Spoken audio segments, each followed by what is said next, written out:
বন্ধুরা, আজকে আমি বানাবো বেসন আর পালং শাক দিয়ে দারুণ সুস্বাদু সবজি। এটা হেলদি হওয়ার সাথে সাথে টেস্টি আর বানানো খুব সহজ। তো চলুন বানানো শুরু করা যাক। তো পালং এখানে নিয়েছি 300 গ্রাম, আর 3-4 বার জল পাল্টে পাল্টে খুব ভালো করে ধুয়ে নিয়েছি। আর কড়াইতে আগে থেকেই 1 গ্লাস মতো জল গরম হতে বসিয়ে দিয়েছিলাম। তো জল খুব ভালো মতো গরম হয়ে গেছে। এখানে পালংটা দিয়ে দিচ্ছি, আর এখানে আমি ডাটা সমেত পালং নিয়েছি। দিয়ে 2 মিনিট মতো ফুটিয়ে নিচ্ছি, যাতে পালং খুব ভালো মতো সফট হয়ে যায়। তো দেখুন, পালং কিন্তু এখানে খুব ভালোভাবে সফট হয়ে গেছে।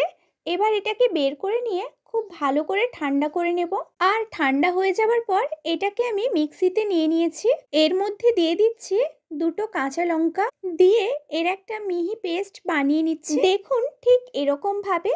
এবার কিছুটা পেস্ট আমি একটি পাত্রের মধ্যে বের করে নিয়ে আর কিছুটা পেস্ট মিক্সির মধ্যে রেখে দিচ্ছি।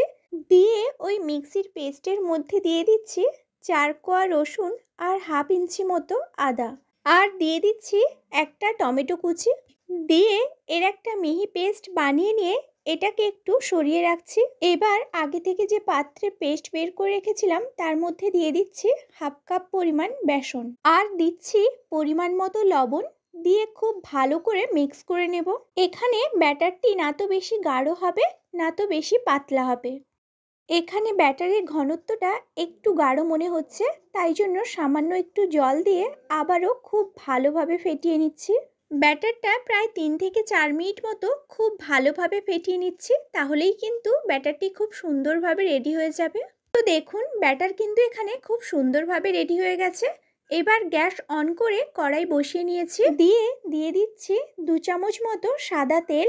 তেল খুব ভালো মতো গরম হয়ে এলে একটা দারচিনি আর একটা ছোট এলাচ দিয়ে দিলাম, আর দিয়ে দিচ্ছি হাফ চামচ মতো গোটা জিরে। ফোড়ন থেকে সুন্দর একটা গন্ধ বেরোলে এর মধ্যে দিয়ে দিচ্ছি একটা মিডিয়াম সাইজের পেঁয়াজ কুচোনো। দিয়ে পেঁয়াজ এখানে হালকা একটু ভেজে নেওয়ার পর এই 1 থেকে 2 মিনিট মতো হালকা ব্রাউন করে ভেজে নিয়ে এর মধ্যে দিয়ে দিচ্ছি হাফ চামচ কাশ্মীরি লঙ্কার গুঁড়ো, আর দিয়ে দিচ্ছি সামান্য একটু হলুদের গুঁড়ো, হাফ চামচ ধনে গুঁড়ো, আর দিয়ে দিচ্ছি হাফ চামচ লবণ। দিয়ে সমস্ত মশলা খুব ভালোভাবে মিক্স করে নিচ্ছি। এখানে গ্যাসের ফ্লেমটা কিন্তু লোতেই রাখতে হবে, যাতে মশলাগুলো পুড়ে না যায়। এবার 1 মিনিট মতো পর পালং আর টমেটোর পেস্টটা ঢেলে দিচ্ছি, যেটা আমরা আগে থেকেই পেস্ট করে রেখেছিলাম। দিয়ে মিক্সিটা ধুয়ে অল্প একটু জলও দিয়ে দিচ্ছি। তারপর সমস্ত মশলা খুব ভালো করে মিশিয়ে নিলাম। তারপর গ্যাসের ফ্লেম লোতে করে ঠিক মশলার মাঝখানে একটি ছোট পাত্র রাখছি, আর তার উপর একটি প্লেট রাখছি, যেটা আমি আগে থেকেই তেল ব্রাশ করে রেখেছি। এবার যে পালং আর বেসনের পেস্টটা আগে থেকে করে রেখেছিলাম সেটাই প্লেটের মধ্যে ঢেলে দিচ্ছি। সম্পূর্ণ পেস্টটা প্লেটের মধ্যে ঢেলে নিয়ে একটি চামচের সাহায্যে পেস্টটাকে সমান করে নিচ্ছি। তবে আপনারা যদি চান এটা আলাদাভাবেও ভাপিয়ে নিতে পারেন, কিন্তু এরকম করলে সবজি খুব তাড়াতাড়ি তৈরি হয়ে যাবে। তো এবার এটা মিনিমাম 5 থেকে 7 মিনিট মতো ঢাকা দিয়ে রাখছি। প্রায় 5 থেকে 7 মিনিট পর ঢাকনা তুলে নিলাম। তো দেখুন, এটা কিন্তু খুব সুন্দরভাবে সেট হয়ে গেছে, আর হাতেও লেগে যাচ্ছে না। এবার এই প্লেটটা উঠিয়ে নিয়ে ঠান্ডা হওয়ার জন্য একটা সাইডে রেখে দিচ্ছি। তো দেখুন, মশলাও কিন্তু খুব সুন্দরভাবে কষানো হয়ে গেছে। যেহেতু পাত্রটার নিচের দিকে মশলা লেগে রয়েছে, সেই জন্য অল্প একটু জলও দিয়ে দিচ্ছি। দিয়ে আবারও একটু কষিয়ে নিচ্ছি। তো দেখুন, মশলা থেকে খুব সুন্দরভাবে তেল ছেড়ে দিয়েছে। এবার গ্রেভির জন্য পরিমাণ মতো দিয়ে দিলাম গরম জল। দিয়ে গ্রেভি যতক্ষণে ফুটছে ততক্ষণে আমরা যে প্লেটটা আগে থেকে ঠান্ডা হওয়ার জন্য রেখেছিলাম, দেখুন সেটাও খুব সুন্দরভাবে ঠান্ডা হয়ে গেছে। এবার এটাকে আমি ছোট ছোট চৌকো শেপে কেটে নিচ্ছি। আপনারা যেরকম চাইবেন সেরকমভাবেই কাটতে পারেন। তো দেখুন, আমি সমস্তগুলোই খুব ভালোভাবে কেটে নিয়েছি, আর প্লেট থেকেও খুব সহজেই বেরিয়ে আসছে। এগুলোকে আপনারা এরকমভাবেই একটু ফ্রাই করে খেলেও দারুণ টেস্টি লাগবে। তো দেখুন, এখানে গ্রেভি কিন্তু খুব ভালোভাবেই ফুটে এসছে।